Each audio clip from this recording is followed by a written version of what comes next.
Assalamualaikum warahmatullahi wabarakatuh.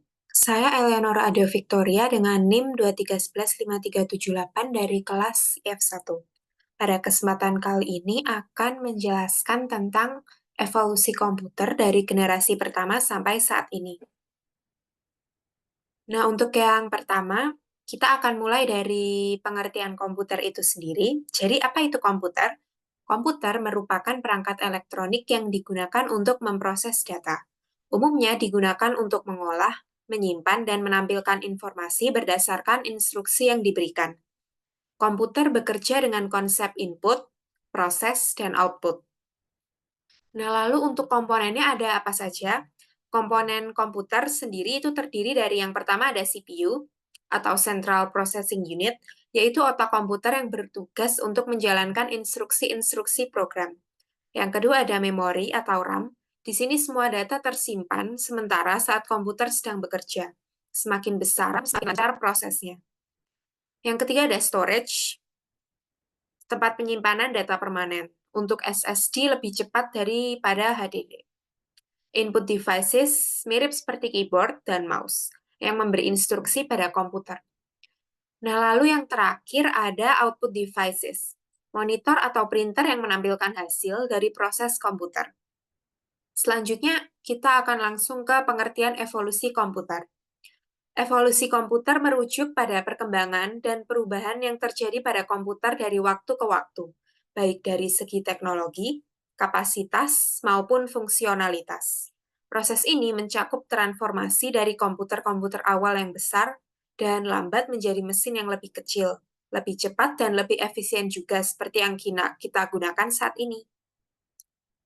Lalu untuk jenis-jenis evolusi komputer dari masa ke masa itu yang terdiri dari pertama ada generasi pertama dari tahun 1940 sampai 1959, yaitu era tabung vakum. Untuk teknologi utamanya masih menggunakan tabung vakum sebagai komponen utama. Tabung vakum ini menghasilkan panas yang sangat tinggi dan mudah rusak, sehingga komputer generasi pertama berukuran besar dan membutuhkan banyak daya listrik. Untuk karakteristiknya yang pertama yaitu ukurannya jelas sangat besar dan juga berat. Yang kedua, proses komputasinya lambat. Yang ketiga, membutuhkan pendinginan yang intensif. Dan yang terakhir, bahasa pemrograman masih sangat sederhana, yaitu bahasa mesin. Contohnya ENIAC dan UNIVAC. Untuk aplikasinya, untuk perhitungan ilmiah dan militer. Lalu generasi kedua, yaitu pada tahun 1959 sampai 1965, yaitu era transistor. Untuk teknologi utamanya yaitu mengganti tabung vakum dengan transistor. Transistor lebih kecil, lebih cepat, dan menghasilkan panas yang lebih sedikit dibandingkan tabung vakum. Yang B untuk karakteristiknya, yang pertama yaitu ukuran jelas lebih kecil dan juga efisien. Yang kedua, kecepatan proses meningkat. Yang ketiga, membutuhkan daya listrik yang lebih sedikit. Dan yang terakhir, munculnya bahasa pemrograman tingkat tinggi. Contoh IBM 1401. Ini untuk bisa diaplikasikan pada bidang bisnis, pemerintahan, dan industri. Lalu generasi ketiga pada tahun 1965 sampai 1970, yaitu era Integrated Circuit atau IC. Teknologi utama di sini menggunakan Integrated Circuit, IC, yang menggabungkan banyak transistor dalam satu chip. IC memungkinkan pembuatan komputer yang lebih kecil, lebih cepat, dan lebih handal.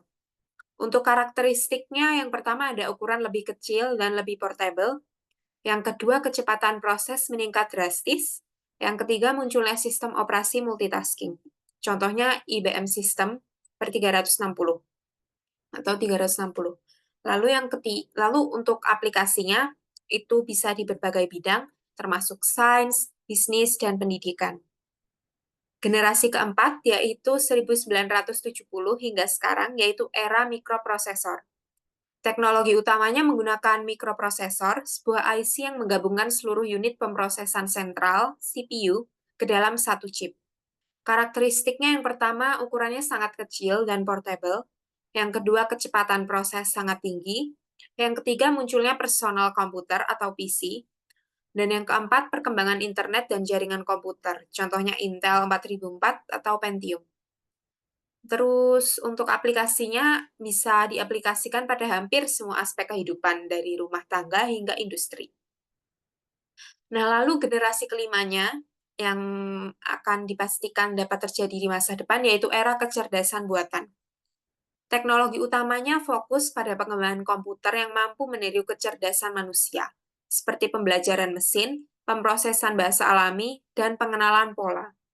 Karakteristiknya yaitu yang pertama, komputer dapat belajar dan beradaptasi, lalu mampu menyelesaikan masalah yang kompleks, contohnya sistem pakar, robot cerdas, dan kendaraan otonom. Ini bisa diaplikasikan Kecerdasan buatan ini bisa diaplikasikan memiliki potensi untuk merevolusi berbagai bidang seperti kesehatan, transportasi, dan keuangan. Nah, lalu ini untuk perbedaan utama antar generasinya. Yang pertama, bisa dilihat, yang pertama generasi pertama itu teknologi utamanya tabung vakum, dengan karakteristik utamanya besar, lambat, dan boros daya.